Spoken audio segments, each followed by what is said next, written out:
What is going on, everybody? It's JetsCentral coming back with a recap video of today's game between the New York Jets at the New England Patriots. 1 o'clock kickoff in Gillette Stadium. Going into the game, the Jets were, I think Vegas had them as a 22.5-point underdog. So that's pretty much saying, reading between the lines, that's pretty much saying that the Patriots are a lock to win. Let's just be honest here. I mean, at least I could speak for myself. Going into the game, I wasn't expecting this game. I wasn't expecting the Jets to go into Gillette Stadium and just mop the floor with New England, obviously, especially with injuries at the linebacker position, the defensive line, the wide receiver position, and then, of course, most importantly, the quarterback spot, and then, of course, with Adam Gase coaching the team as well. So, really wasn't expecting to win this game, got to be honest with you. Of course, I wasn't thinking like a tough, gritty overtime game as well. I was thinking the Jets hopefully could keep it close for maybe a quarter and a half, and then the Patriots would start to pull away because the Pats have looked great this season, their offensive line especially. They dismantled Pittsburgh. They destroyed Miami week 2, and then they were going back home for a 1 o'clock kickoff. So I expected the Patriots to win. Like I said, due to injuries and just of how good they've looked this season as well. And you have to tip your cap to New England, Bill Belichick. They prepared.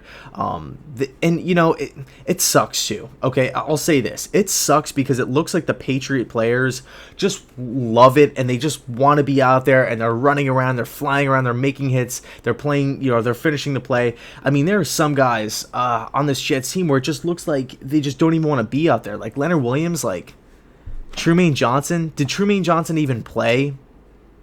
Did Trumaine Johnson play? I don't know. We're paying this guy a ton of money, and I don't even know if he played. So, next week's the bye week. All right, next week's the bye week, week 4. Early on in the season, but interestingly enough, ironically enough, it's coming at a perfect time. Hopefully we could get some of these guys back healthy, whether it's due to injury, whether it's due to illness. Hopefully we could get some of these guys back, like Sam and Quinnen, CJ, and these important players on this team, and get ready for Philly in week 5 because.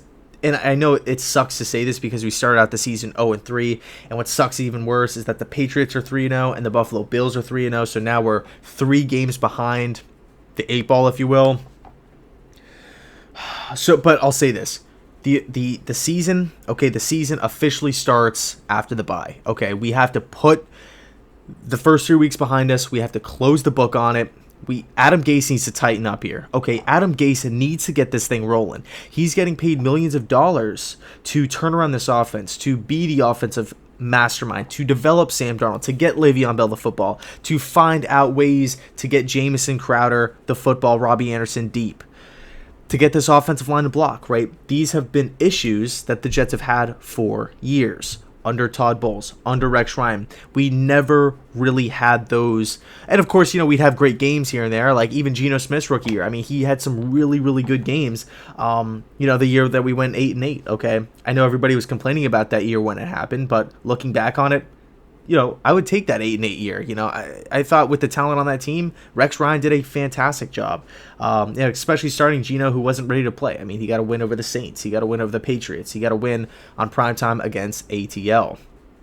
But I digress. We have the talent on this team. We have too much talent on this team to be getting ran out of the stadium. And I do feel bad for Le'Veon Bell. I do feel bad for Jamal Adams. Right, guys that I feel like really want to be out there. They really want to make plays. They really want to help turn around the green and white.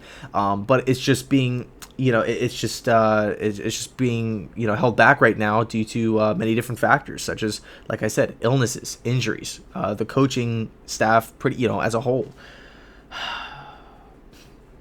So we have to look forward. We can't look backwards. It's all about the windshield. It's not about the rear view. We have to keep on pressing. We have to prepare, use these 2 weeks to our advantage to get healthy, to get right, to prepare for Philadelphia, and hopefully kick some ass moving forward, okay? Because we have a tough schedule, man. Like, we can't sit here and lie, beat around the bush.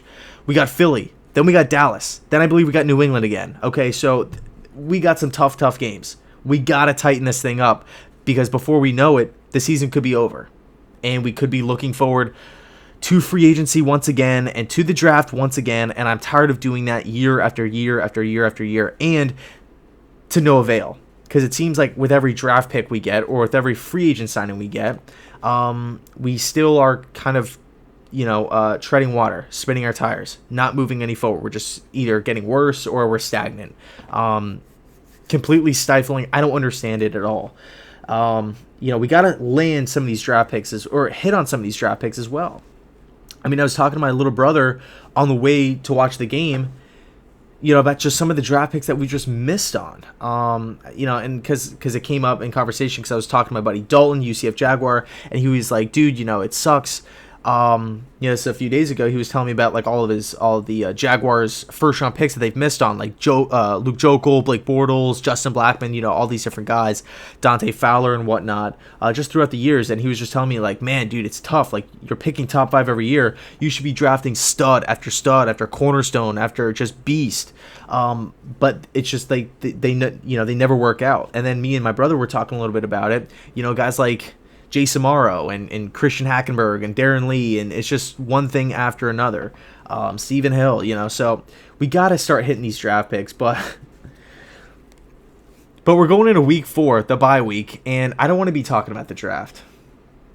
I don't want to be talking about free agency. I want to be talking about winning some football games, because that's like, that's why we're all here. It's why we all watch football. It's why we all love it. So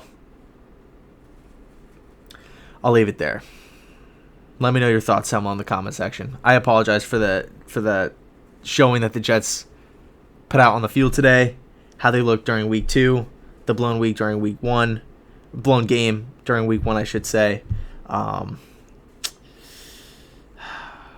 pill to swallow. Not what I expected at all going into the season. And of course, I will say this, not going to be fully negative in this video, but at one point, Adam Gase rattled off a huge winning streak when, during his tenure with the Miami Dolphins, which really, it kind of kept them in the conversation, throughout that season. So the season's not over. We're 3 weeks in. Look at the Indianapolis Colts last season. Look at the Colts.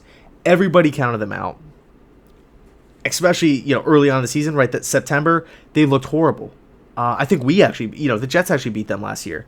We were bottom 3 team in the league. We beat the Colts last year, the team that went to the playoffs. So anything could happen. Obviously, this is football. It's why we all love it. So I'll leave it there. Let me know your thoughts down below in the comment section. And as always, go Jets.